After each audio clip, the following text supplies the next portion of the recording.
My name's Kelley, and I wanted to just tell you a few things about my mom that are sort of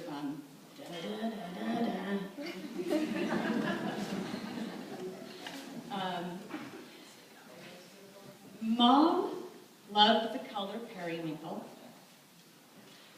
Her favorite flowers were sweet peas and daffodils.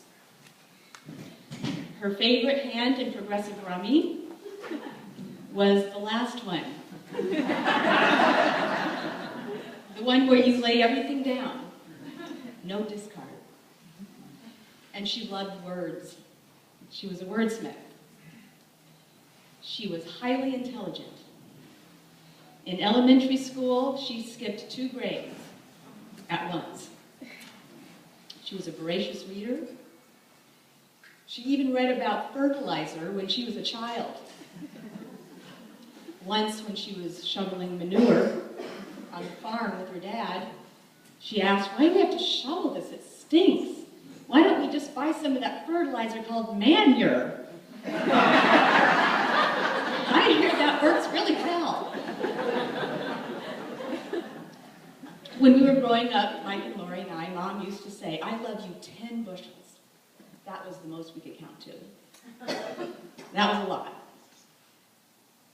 I think it comes from that Doris Day song, "I love you, a bushel and a peck." Anyway, so then when we learned to count, we would answer, "I love you 20 bushels." And then she'd say, "I love you 25 bushels. And on it would go. 100, 1,000, million, infinity bushels.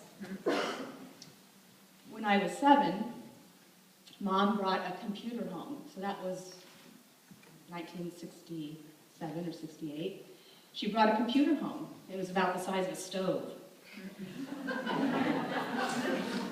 But it was way cooler. It had lots of buttons on it that lit up, and it reminded me of the robot on Lost in Space, which was pretty much the extent of most people's understanding of computers back then, was the robot in Lost in Space and Star Trek. And by then, she had been already building, programming, and selling computers for 5 years. Her business partner at the time, Alan Fulmer, taught her to solder diodes, transistors, connections onto plastic boards, and then she wrote the assembly language, which I think today we would call writing code. And that would use a teletype machine that punched out paper tape for input and output, and she built this revolutionary new computer that was meant for classrooms. And it was delivered there via an old bread truck that she fashioned into a rolling computer lab. She was a pioneer in computer education. She was the first person to introduce computers into classrooms in Oregon. And she took that bread truck from Seattle to San Francisco, which is not really a big deal if you think about it, because this is the woman who played the tuba in her high school marching band.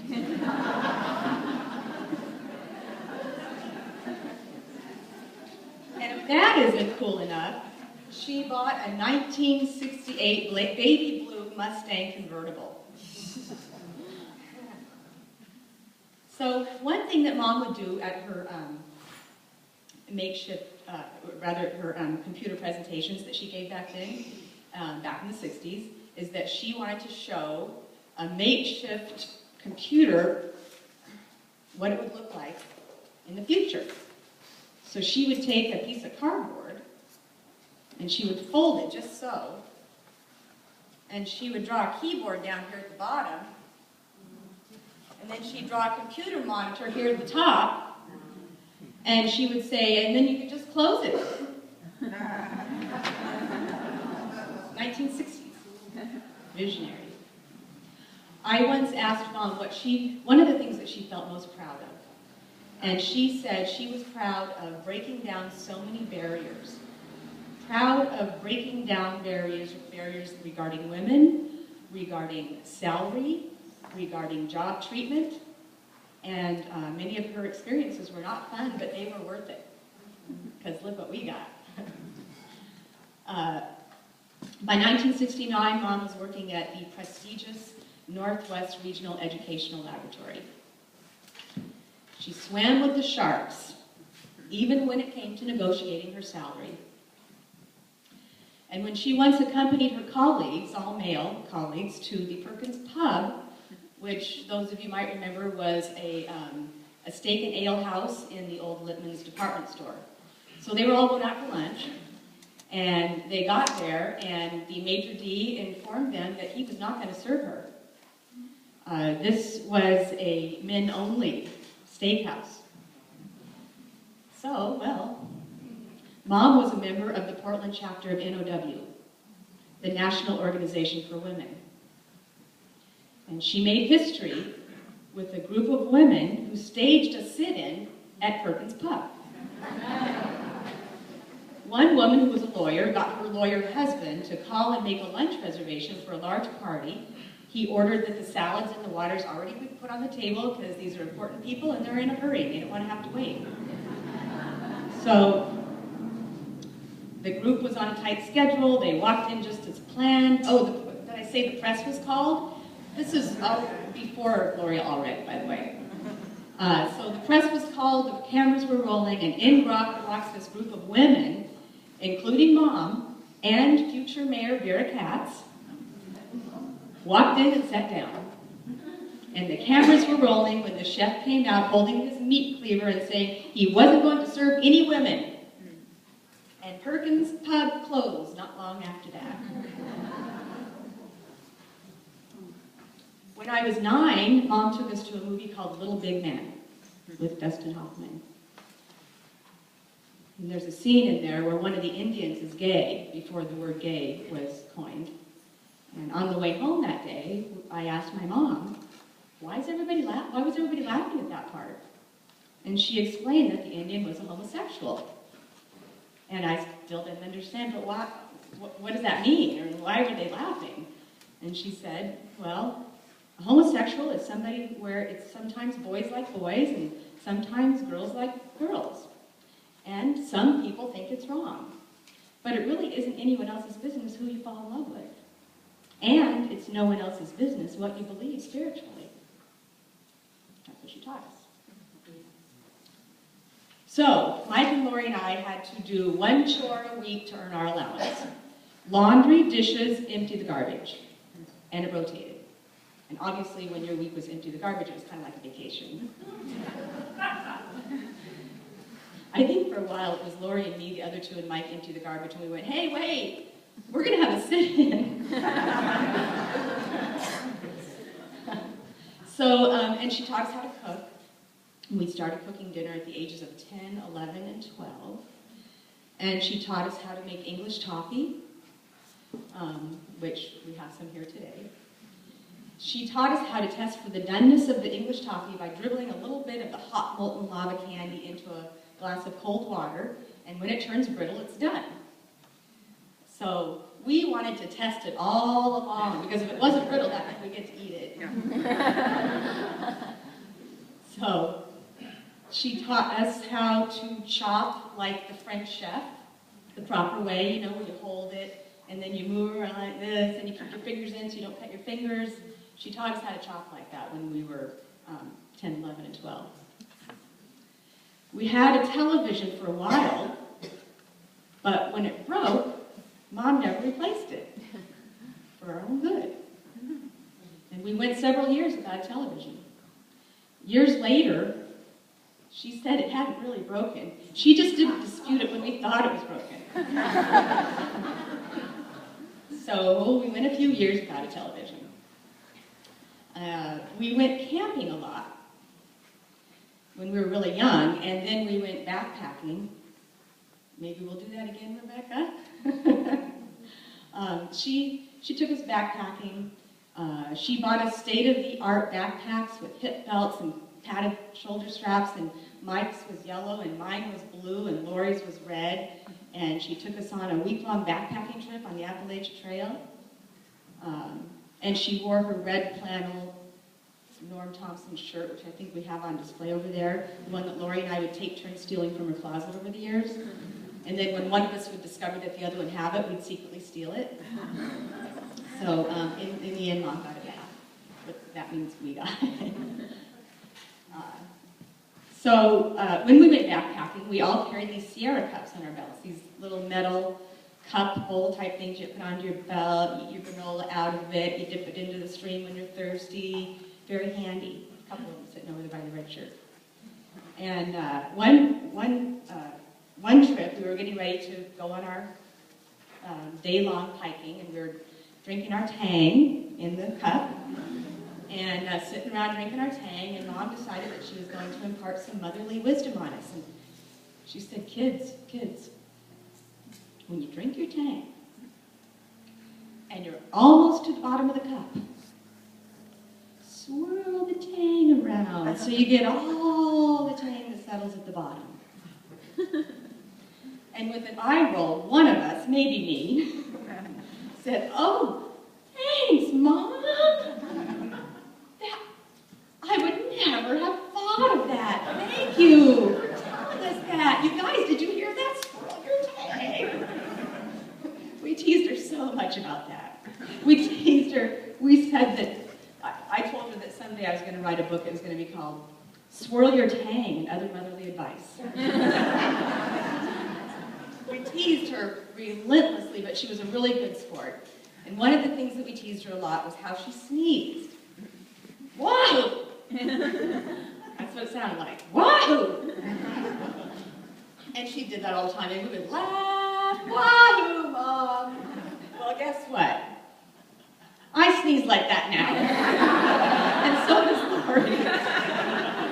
And I bet some of you guys do too. So, she was a good sport. She brought out the best in everybody. She was very playful. I remember once she ran into my room when I was in junior high, and she threw open my bathrobe and she said, "You're naked under your clothes!" And then we laughed. And I went, "Mom, everyone's naked under their clothes." And then we laughed. Until we snorted.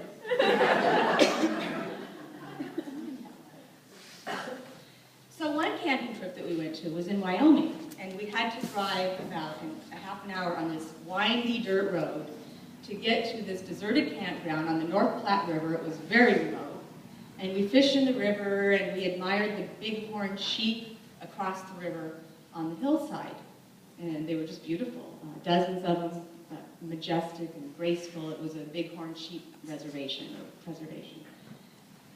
Pretty soon along came a family in an RV, a couple with boys. And the father chatted us up a little bit about fishing and about the sheep. And he mentioned something about his guns and about wanting to bag one of those sheep. And we really hoped he wasn't serious. But he was. And the next day, he got out his gun, and from his campsite across the river with his scope and everything, he shot and killed a bighorn sheep. It was really bad. He put on his chest-high waders, he waded across the river, he got the horns and he put them in his waders, he left the carcass behind, and carried it back to his camp. We're hoping we wouldn't see him, because by then I think he caught on that we really didn't like the idea of what he was doing, and it was illegal. So Mom packed us up. We drove directly to the Wyoming Game and Fish Department, where we waited in the car while Mom went inside and reported it. And a month later, Mom got a check in the mail for $500. $500 reward for catching a poacher, along with a newspaper article about how the guy was caught, how he was prosecuted. And you know what Mom did with that money? She bought us a color TV.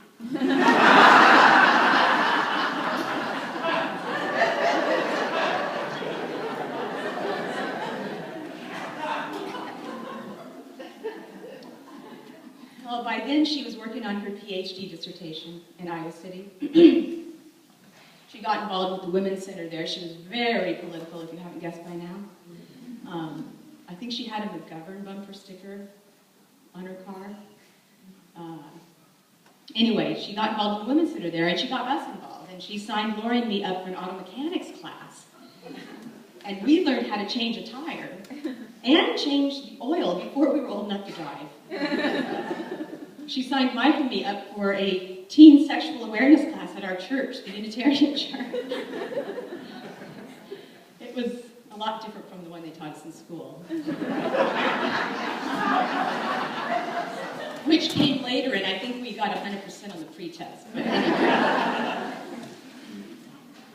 In junior high, Mom bought Lori and me and her matching bracelets, silver bands, and they had the letters ERA in them, engraved.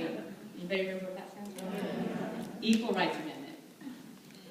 It was carved into them. Equality of rights under the law shall not be denied or abridged by the United States or any state on account of sex. We had it memorized. Because when people would ask us, they go, what, equal rights of America? No, equality of rights under the law. Anyway, so we vowed never to remove those bracelets until this law was passed. Well, we should still be wearing them. But we did wear them for a very long time, and then finally we would start to take them off, to go to the shower. And then we decided not to wear them every single day, so we would open and close them a lot to put them on our wrists, and eventually the R started to crack.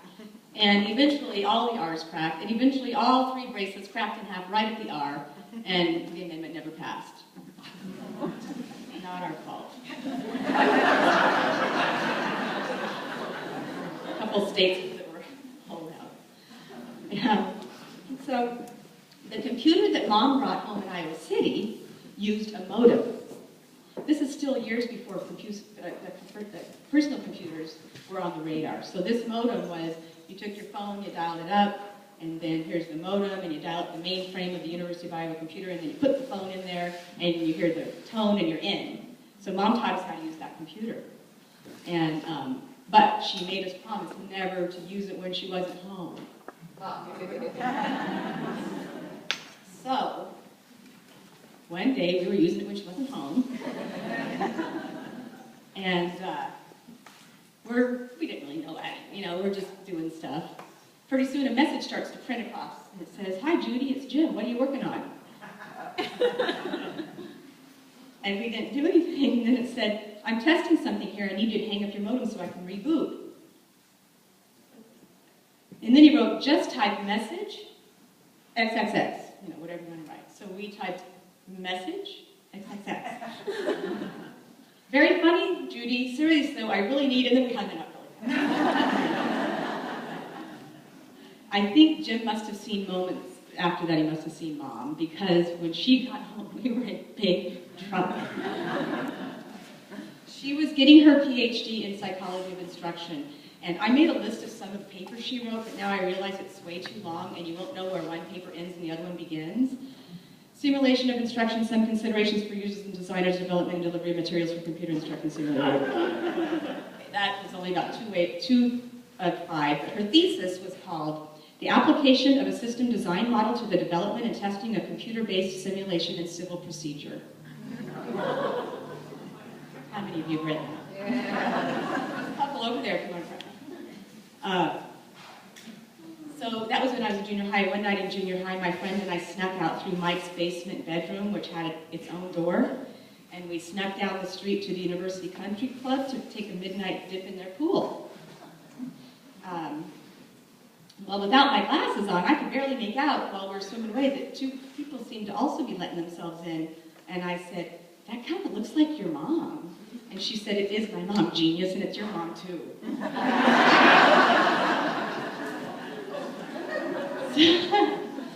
Somehow, Mom woke up and immediately thought, something's with Kelley. And she went to my room when I wasn't there. She skipped Lori's room and went right down to the basement to Mike's room and woke him up. "Where's Kelley?" "I'm not supposed to tell." So he told. And both moms showed up to drag us home by the ear, trying to pretend like they weren't laughing. Yes. So during that time, Mike and Lori and I each cooked dinner one night a week.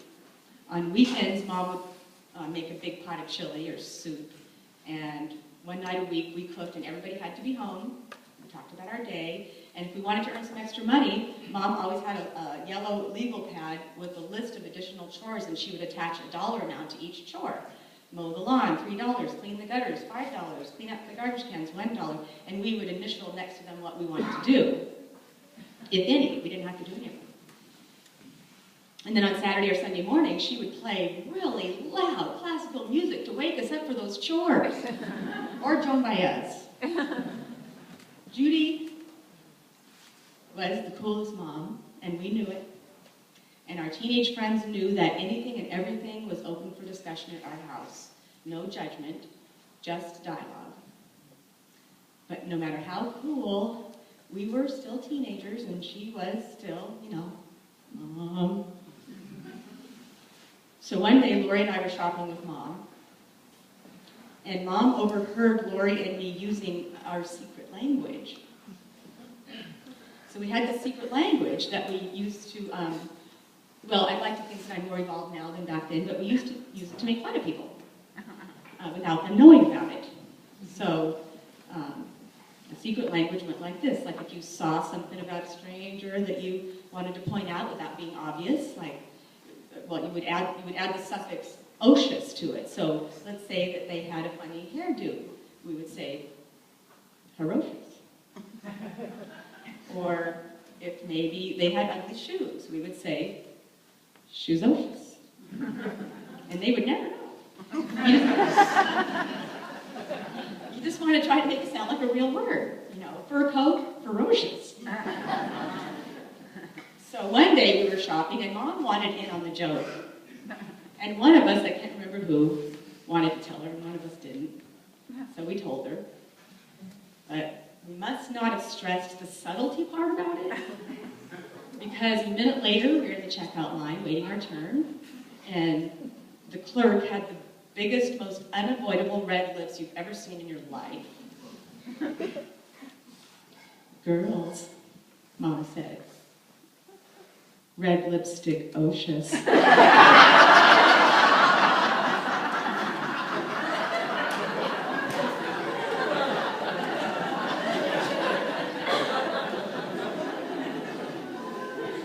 She was still cool.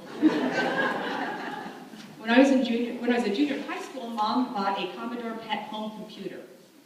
This is still before home computers. I think this is one of the very first ones. And it used a cassette memory. A cassette tape was how you had stored memory. And she taught me how to program in BASIC and helped me write a program to guess a random number that the computer picks between 1 and 100.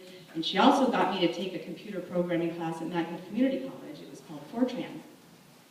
And each line of code was on a separate punch card. And the computer program would be like a stack of cards. So she got me to take that class. It's obsolete now. I don't know if it ever went anywhere. I didn't. In 1977, Mom became director of a telecommunications project in Alaska, and it was a program that used satellites to broadcast to computers in classrooms in remote parts of the state. So again, on the cutting edge, a pioneer of getting computers into classrooms. She actually met Steve Jobs, had a couple of meetings with him. She said he had holy jeans and flip-flops. But this was early on in his career, and eventually she was using an Apple II, I think it was, or Mac, some sort of Apple II, in her classes that she was teaching at Portland State. And every student had one of those computers. And Steve Jobs was so impressed by her use of the computers that he gave her a computer with a brass nameplate on it with her name on it. From Steve Jobs. So then in 1980, the Northwest Regional Educational Laboratory had a holiday party at the Forestry Center. And I told my boss at the catering service where I worked that the Northwest Lab would love to have her company cater the party if my sister Lori and I could be the workers. And that's when we met Jack. That's when everything changed. The love of Mom's life. Mom lived in a little house over on Shattuck Road in Portland. And when they were first dating, Jack secretly planted sweet peas in her garden. That tells you all you need to know.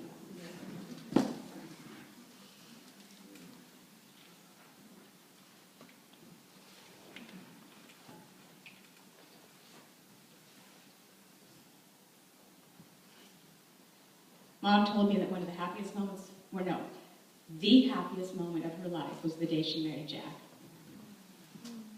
On her wedding day, having Lori and me singing Morning Has Broken while Marion played the piano, with Lee standing up for Jack and Mike standing up for Mom. That was the happiest moment of her life. And before long, Mom and Jack bought an 80-acre farm. And then the grandchildren started proliferating. And by then I was living on the East Coast, so Mom wrote me a lot of letters.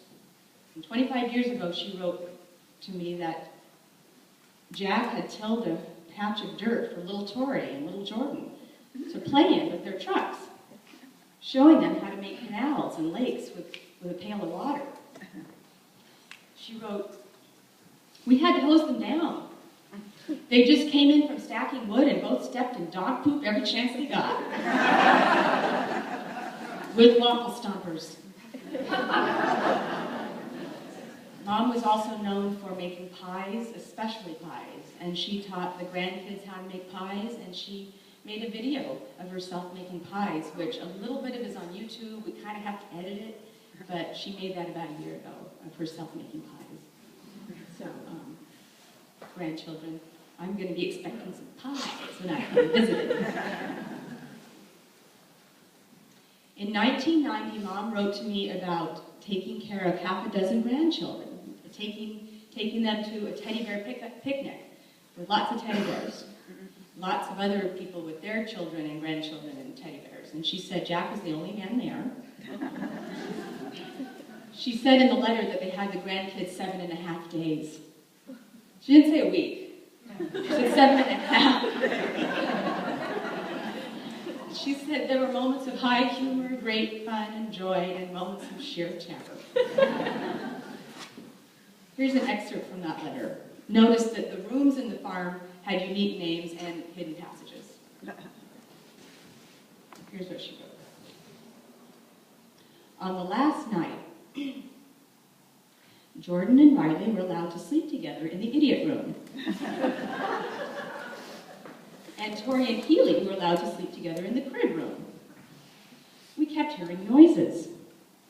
So I finally went up there, and here were Jordan and Riley crying in their bed, and Tori and Keely giggling in theirs, because Keely was creeping through the adjoining closet in the dark, popping out and scaring them to death, then mooning them and scampering back to her bed.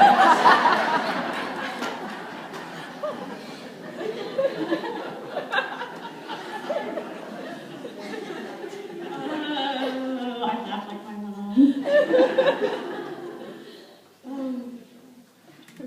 Well, I'm a news junkie because of my mom. I used to love to text her from work in New York whenever there was an earthquake with maybe a potential tsunami threat. And she already had it. I'm reading it on the breaking news, contraptions that we have on the East Coast, and she already had it on the West Coast. It turns out that, well, there was one time that she already had it, and as it turns out, I think that she and Jack, as some of you know, they're on the Nehalem Bay Emergency Volunteer Corps. So by the time I texted, they had already donned their day-glow green vests and were on their way, presumably to alert the neighbors of the impending danger. If I ever had a scoop on a news story, she already had it. You know why? Rachel Maddow. She loved her. The first time Mom got cancer, the doctors gave her a slim chance for survival. That was 1979. She got it a bunch more times over the next several decades. And each time, she eschewed any suggestion that this cancer was going to defeat her. In the news business, we use a lot of cliches. This event will be called a final farewell, as it. When somebody dies, we often use the cliche that so-and-so lost their battle with cancer. Well, I'm here to tell you, Mom did not lose that battle. A loser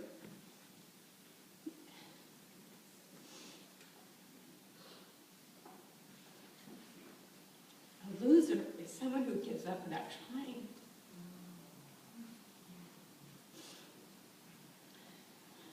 Mom spent decades duking it out with cancer. And look how much she accomplished in spite of cancer. I call that winning out of cancer. She was 49 the first time she got cancer. She turned 73 last August. I call that kicking cancer's ass. When I asked Mom how she wanted to be remembered, she said, as someone who was irreverent and unconditionally loving. And that she is. Mom was an ordained minister. She once married a couple in a hot air balloon.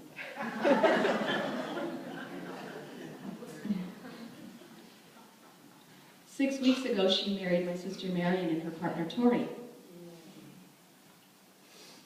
2 weeks before that, she married me to my partner Adam. During this last year with Mom, when she would see us sad, she would say, life goes on. It has a lot of different meanings, but life goes on.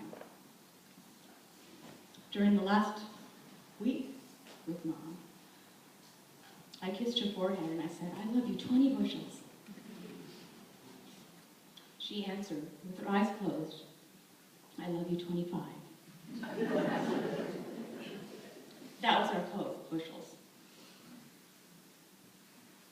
I asked her what she thought happens when you die.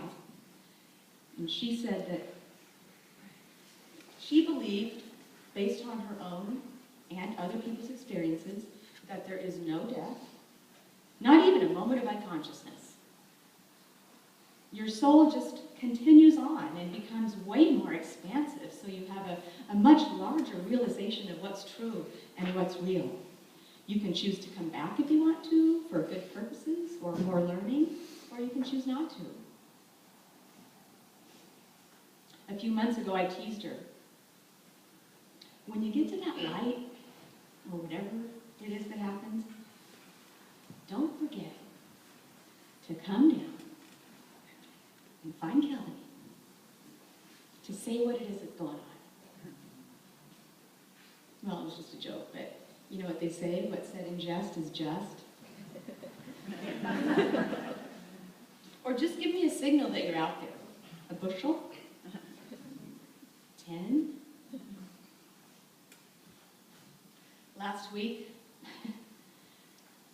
Lori and I were running errands, and she said, let's stop at the Dollar Tree. I said, really? Nobody likes the Dollar Tree but me. And Mom liked it too, but Lori wants to go to the Dollar Tree? Yeah. I said, I wish I could think of something I needed.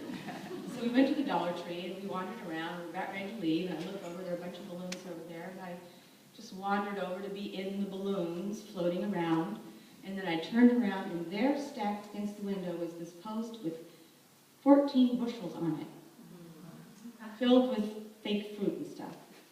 And I just went, what? Is that? I don't know what I thought I was going to see. Maybe a glowing bushel with halos? But it was at the Dollar Tree. And it had fake fruit in it. And I don't want the Dollar Tree to be my spiritual place that I go.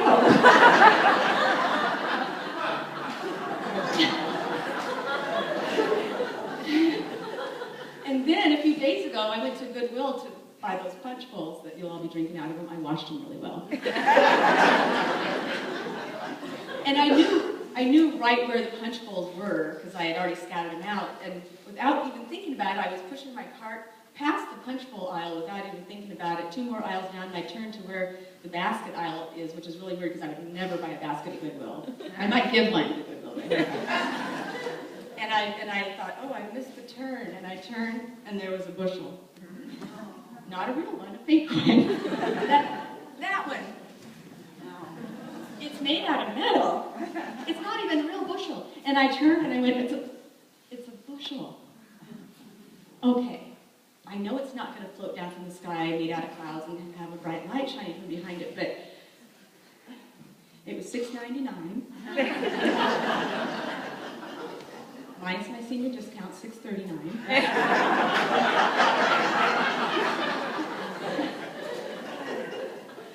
And like I said, I don't want Goodwill to be my spiritual place that I know.